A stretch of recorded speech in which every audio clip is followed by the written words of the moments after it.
Bonjour à tous, je vous reçois encore avec joie en ce jour. Je bénis Dieu qui nous a encore permis de pouvoir nous rencontrer pour parler de son royaume et discuter sur le bienfait qu'il nous accorde dans la vie. En effet, vous aviez suivi notre dernier enseignement que nous avions eu à partager avec vous sur comment devenir les meilleurs de soi-même. Mais de plus en plus, le Seigneur a commencé à nous parler et nous aider à saisir qu'il y a des dimensions qui sont encore plus élevées dans nos vies auxquelles nous sommes appelés à participer. Et aujourd'hui, l'enseignement que vous allez suivre, je suis convaincu que cela va booster votre foi, cela va vous bénir énormément et cela vous fera beaucoup de bien. Je vous remercie, vous qui nous suivez un peu de partout, de la France, des États-Unis, du Canada, Belgique, Italie. Que Dieu vous bénisse de partout dans le monde. Et nous croyons que ce message que Dieu m'a donné particulièrement vous sera d'une grande utilité. Et avant que nous puissions revenir sur le plateau, j'aimerais que vous puissiez suivre cet enseignement dénommé la porte de la prochaine dimension. Je sais et je suis convaincu qu'après avoir suivi cet enseignement, Dieu va vous faire entrer dans une dimension supérieure par rapport à ce que vous étiez, par rapport à là où vous étiez avant dans votre vie. Que le Seigneur vous bénisse, suivons-le attentivement et que Dieu nous fasse beaucoup de bien. Amen. À la fin, nous reviendrons pour plus de commentaires. Les rencontres des destinées sont parfois dans le service. Les grandes rencontres, c'est quand on accepte d'être haut. Tu sais, si tu luttes contre ton service, tu luttes contre ta promotion.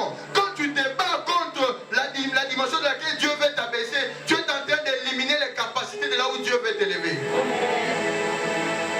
Et ce soir, Dieu me dit de te dire, tout ce dont tu as besoin, c'est ouvrir ton cœur, dire Seigneur, de tout cœur, je veux te servir. Ce n'est pas question de titre, soit docteur, PhD, ce n'est pas un problème.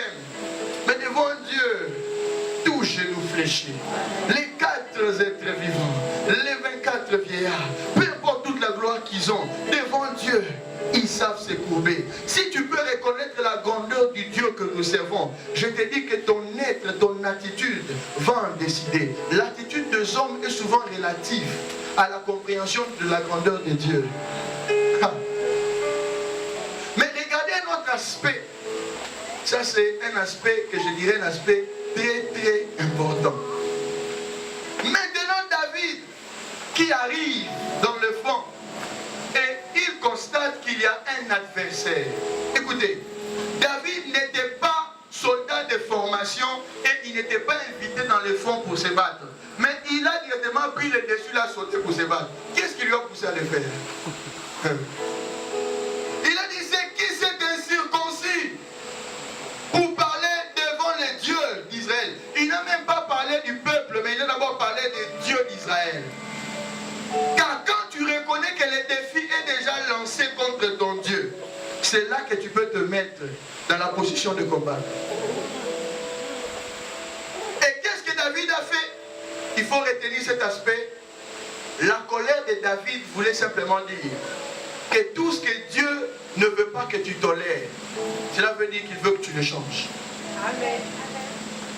Alors, simplement parce que David n'a pas reconnu, il dit, comment est-ce que cet homme peut parler contre Dieu? Il s'est senti vexé, il s'est senti attaqué, malgré qu'on attaquait le peuple. Il a dit, moi je vais me lever comme le champion de mon peuple. Pourquoi? Parce que la colère qui était dans son esprit était simplement l'indication de je ne peux pas tolérer ceci et je dois le changer. Tout ce que Dieu ne te permet pas de tolérer est indicatif que tu dois le changer. Amen. Si ton esprit se révolte ce soir contre toute opposition, cela veut dire que dans ton être, tu as la capacité de changer cela. Tout ce qui n'est pas appelé à être toléré est appelé à être changé. Et je déclare dans ton esprit que tout ce que ton esprit ne tolère pas doit être changé. Ne sois pas comme certaines personnes, tu ne tolères pas, mais tu acceptes quand même. Tu ne tolères pas, mais je ne peux pas. Tu ne tolères pas, mais mais il a beaucoup plus d'argent. Je ne le tolère pas, mais je ne sais pas. N'aie pas peur, même s'il va te laisser dans la route et que son argent ne sera plus avec toi. Si tu ne le tolères pas, change-le. Peu importe là où on te jette, fais confiance à Dieu. Amen. Alléluia. Je sais que je parle à quelqu'un. Et c'est que j'ai aimé, c'est que David a discuté sur la récompense pour battre Goliath. Dis avec moi récompense. Maintenant, nous sommes entrés presque dans notre sujet. La porte de la prochaine dimension. Amen. Alléluia. Est-ce que tu es avec moi? La porte de la prochaine. Maintenant, il discute, il dit, pendant que tout le monde dit, tu vois cet homme, tu vois Goliath, lui il est en train de demander, on va gagner quoi? Qu'est-ce que je vais tirer dedans? C'est un peu bizarre, hein? Quelqu'un qui est en train de se préoccuper sur le niveau de combat, toi tu es en train de demander, après ce combat, qu'est-ce qu'il y a derrière? Un homme spirituel connaît les récompenses du combat. Il y a des gens qui ne sont pas prêts à lutter, à faire face à certaines réalités, parce qu'ils ne savent pas ce que Goliath renferme. Tu veux savoir ce que Goliath renferme? Tu es là? Ah, je ne te sens pas. Tu es là? Amen. Regardez. Il y a 3 choses qu'on a promis. Ce sont tes 3 récompenses ce soir. J'aimerais que tu n'oublies jamais ces 3 récompenses. La première des choses, on a dit, le roi te donnera des grandes richesses. La première des choses que Goliath renferme, ce sont les richesses. Goliath, en d'autres termes, était la bénédiction de David. C'est pourquoi David a demandé quelles sont les récompenses.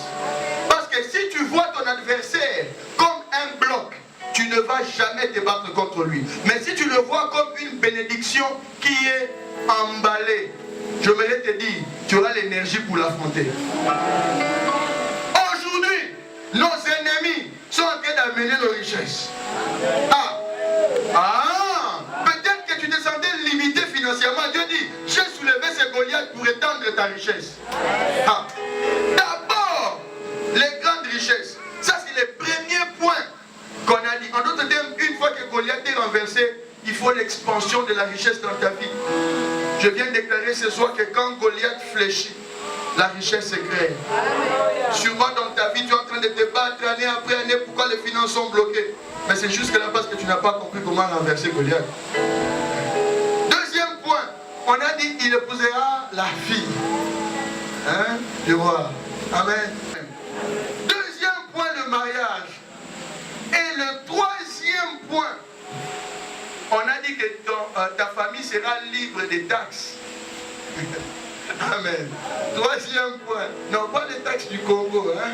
Amen. Amen. Parce qu'il y a des gens qui vont dire, taxes qui ils sont encore si Goliath. Amen. Non. Il veut simplement dire, tu es libre de toute servitude. Amen. 3 choses qui se manifestent dans la vie d'un homme qui a renversé Goliath. L'expansion de la richesse, la liberté dans le mariage et la liberté face aux servitudes. Et ce que Dieu veut accomplir dans ta vie ce soir par Goliath, c'est d'abord libérer tes finances, rendre stable ton mariage et enlever la servitude. Maintenant, regardez la confrontation qui commence. J'espère qu'on m'a bien suivi. Hein? Regardez maintenant la confrontation qui commence.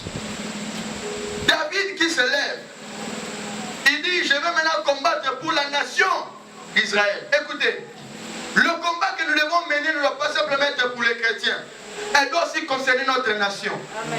Nous ne devons pas simplement être des chrétiens qui se disent, je suis là simplement pour prier pour le mariage, pour le bien. Non, ta nation aussi a besoin de tes prières. Amen. Ta nation aussi a besoin de ton soutien. La vision du chrétien est tellement diminuée aujourd'hui que nous avons limité Dieu à nos demandes. L'expansion de la vie avec les chrétiens n'est pas dans ses demandes, c'est dans l'accomplissement de sa vision. Quand tu découvres ta vision, tu découvres pourquoi Dieu t'a appelé. C'est là que tu crées l'expansion de la prospérité dans ta vie. Mais avant d'aller dans le combat, nous remarquons quelque chose d'important que Saoul fait. Saoul lui dit, prends mes armures, comme ça tu vas aller combattre. Et David s'est senti tellement inconfortable dans ses armures qu'il a dit, je ne peux pas aller combattre avec de telles armures. Il y a des moments avec Dieu, tu ne dois pas te lancer dans quelque chose sur la base d'expérience ou des capacités d'un autre. Tu dois accepter que Dieu t'utilise de manière originale. Il y a des gens qui sont... Je peux parler? Il y a des gens qui sont des copier-coller. Sois toi-même.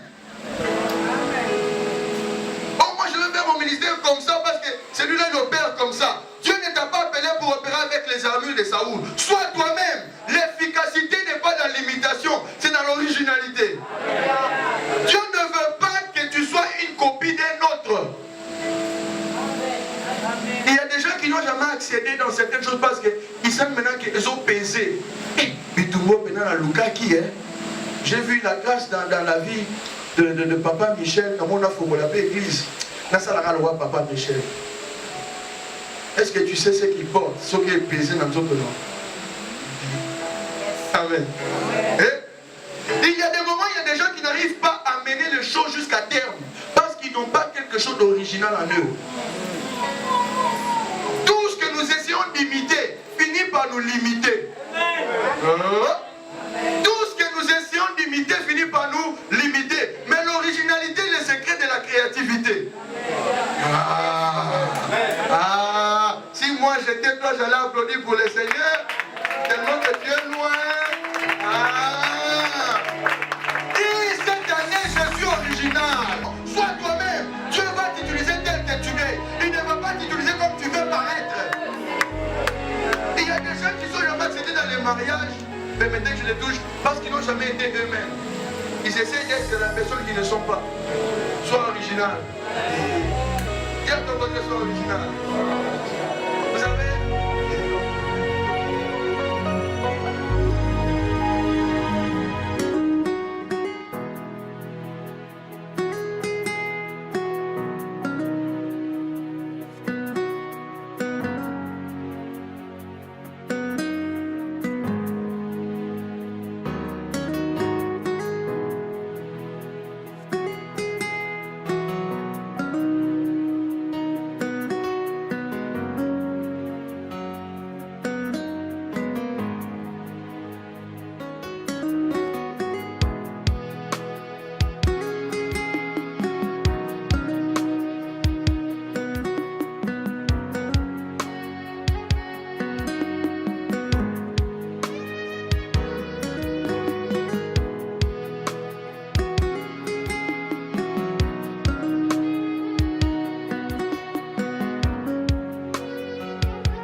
Merci énormément. J'espère que tous ceux-là qui ont suivi cet enseignement sont énormément bénis.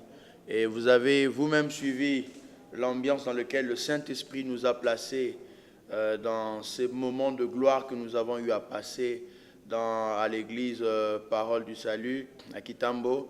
Et nous croyons énormément que le Seigneur va toucher vos vies et vous changer. Et j'aimerais juste peut-être revenir sur 2 ou 3 principes qui ont été partagés, échangés pendant ces moments de prédication. Je suis convaincu que cela va vous bénir. Le Seigneur a commencé à me parler de ce message pendant que j'étais en prière. Il m'a dit un élément très important auquel peut-être les chrétiens sont en train de se confronter. J'ai pris que cela puisse toucher votre foi et que vous ayez encore foi en Dieu de plus en plus. quand j'ai commencé à préparer le message, Dieu m'a dit particulièrement ce premier point que j'aimerais partager avec vous. Vous l'avez suivi dans la prédication. Et le premier point concerne Goliath qui devait confronter David. La Bible dit que le combat s'est passé sur le plan spirituel. Peut-être que ce n'est pas vraiment écrit, mais c'est là-dedans, croyez-moi. Et nous découvrons que Goliath a défié David en disant qu'il vient au nom de ses dieux. Et Dieu m'a convaincu, il a dit comment Goliath peut venir au nom de ses dieux, alors que les dieux de Philistins, c'était Dagon. Si vous lisez dans les livres de 1 Samuel, chapitre 5, verset 2, vous verrez que Dagon a fléchi devant l'arche de l'Alliance. C'était déjà une prévision de choses qui devaient arriver. Alors, de la même manière que Dagon avait fléchi, il était tombé face contre terre, nous remarquons de la même manière Goliath est tombé face contre terre. Parce qu'il a juste répercuté la réalité de ce qui s'est passé avec son Dieu Dagon. Et le Seigneur m'a enseigné pour me dire que quand la victoire est déjà donnée sur le plan spirituel, sur le plan physique aussi, vous pouvez les vivre. Le bon côté des choses est que nous n'avons plus à combattre Dagon, parce que le combat de Dagon, c'est Dieu qui s'en occupe. Et si vous regardez un peu plus par rapport à ça, vous vous rendez compte que Jésus-Christ avait déjà vaincu à la croix. Quand il a battu l'ennemi, c'était déjà un combat que Dieu lui-même avait livré pour l'humanité. Et tout ce que nous devons faire face au Goliath, c'est nous appuyer sur la victoire que Christ nous a donnée à la croix. La raison pour laquelle beaucoup de gens ont peur aujourd'hui, c'est parce qu'ils ne savent pas que leur victoire est sécurisée à la croix. Que tout ce qu'ils essaient d'entreprendre est déjà sécurisé par Dieu. Et ce message, quand ça m'est venu, cela a boosté ma foi pour comprendre que toute autorité appartient à Dieu. Et le chrétien doit simplement apprendre à déclarer avec foi ce que Dieu a fait. Et il y a un deuxième point que j'ai soulevé dans cet enseignement, c'est quand David a approché Goliath. Bon, dans l'enseignement, vous ne verrez pas tous les détails, mais il y a une portion des Écritures que Dieu m'avait données qui n'a pas été donnée dans l'enseignement. Je préfère vous les donner au travers ces commentaires. C'est quand David a approché Goliath, il a dit « Je te couperai la tête ». Vous savez, beaucoup de gens ont lu ce texte, ils se demandent « David, est-ce qu'il a réellement dit « Je te couperai la tête » ?» Oui, il a dit ça. Comment quelqu'un qui dit « Je te couperai la tête » mais il n'a pas l'épée entre ses mains pour couper? Ça, c'est une déclaration de la foi. La raison pour laquelle David l'a déclaré, je suis convaincu, c'est parce qu'il était convaincu qu'il y avait déjà une victoire qui lui avait été accordée le jour où Dagon est tombé. Dagon, le dieu de Goliath. Et en déclarant qu'il lui coupera la tête, il n'avait pas encore l'épée en sa possession. Et Dieu a commencé à m'enseigner la capacité, la puissance des déclarations. Tu dois apprendre à déclarer ce que tu n'as pas encore entre tes mains, comme si tu l'avais. Tu dois apprendre à déclarer par la foi ce que Dieu a déjà fait, avant d'entrer en possession de ce qu'il veut te donner. Et dans ce message, j'ai commencé à discerner l'esprit positif qui vient quand tu as foi en Dieu. Le véritable combat du chrétien, c'est le combat de la foi. Pourquoi? Parce qu'il doit simplement croire en ce qui a été fait. Il y a des gens qui se battent pour obtenir, mais nous nous appuyons sur celui qui s'est battu pour nous donner. Et ça, c'est une différence. Raison pour laquelle ce message, je crois que ça vous bénira. Je veux que vous puissiez croire que dans vos maisons, partout où vous êtes, dans le travail, partout où vous nous suivez, vous devez être sûr d'une chose. Vous êtes le David de votre famille, le David de votre nation. De la même manière que David a représenté la nation, Dieu nous appelle pour représenter tout un groupe de gens, toute une nation. Et si vous vous appuyez sur Dieu, vous croyez que Dieu a déjà donné la victoire à la croix, rien ne vous résistera. Et je parle même à tous ceux qui me suivent maintenant, s'il y a une maladie qui a résisté dans ta vie, ne te bats pas. Crois qu'à la croix, Christ a déjà porté cette maladie. S'il y a quelque chose qui te culpabilise, tu n'arrives pas à avancer dans ta vie, sache que Jésus a déjà lavé tous tes péchés avec son sang. S'il y a des combats de famille qui sont énormes, au lieu de te plaindre, gêner, je ne sais pas moi pendant combien de temps tu te dis je vais renverser les esprits mauvais, je te prie de comprendre cette vérité. Ta capacité à vaincre ne dépend pas de tes efforts. Ça dépend de la foi en la personne qui t'a sauvé. Et si tu comprends la capacité, la puissance du Saint-Esprit dans ta vie, j'aimerais te dire aucun géant ne va te résister. Et je déclare sur ta vie que Goliath est tombé. De la même manière, vous avez suivi dans cet enseignement. Et j'ai pris que cet enseignement soit une grande bénédiction pour vous. Pour ceux-là qui auront besoin de commander les enseignements, les CD, vous pouvez nous contacter. Juste à la fin, vous verrez au bas de l'écran le numéro de téléphone et l'email pour être en contact avec nous, pour bénéficier encore de plus de matériel pour pouvoir grandir dans la foi chrétienne. Que Dieu vous bénisse. Je remercie le Seigneur pour cette faveur qu'il nous a accordée pour que nous puissions échanger ensemble. Et je suis convaincu que votre foi est boostée maintenant. Dieu est en train de construire votre foi pour la victoire. Cette année, vous pouvez faire la différence. Que Dieu vous bénisse et merci spécialement à toute mon équipe qui me soutient, le ministère International Christian Movement for Leadership Development and Living a Successful Life, à mon équipe de médias qui me soutient aussi, à mon frère Glody Zeba et à son assistant Gloire Eyoke, une grande bénédiction pour nous dans le ministère. Et je sais que c'est grâce à ce travail que vous pouvez nous suivre un peu partout dans le monde pour continuer à croître avec le Seigneur. Que Dieu vous bénisse et que la faveur de Dieu abonde dans vos vies et dans vos maisons. Soyez bénis. Merci beaucoup et passez une excellente journée. Que Dieu vous bénisse encore une fois de plus. Merci.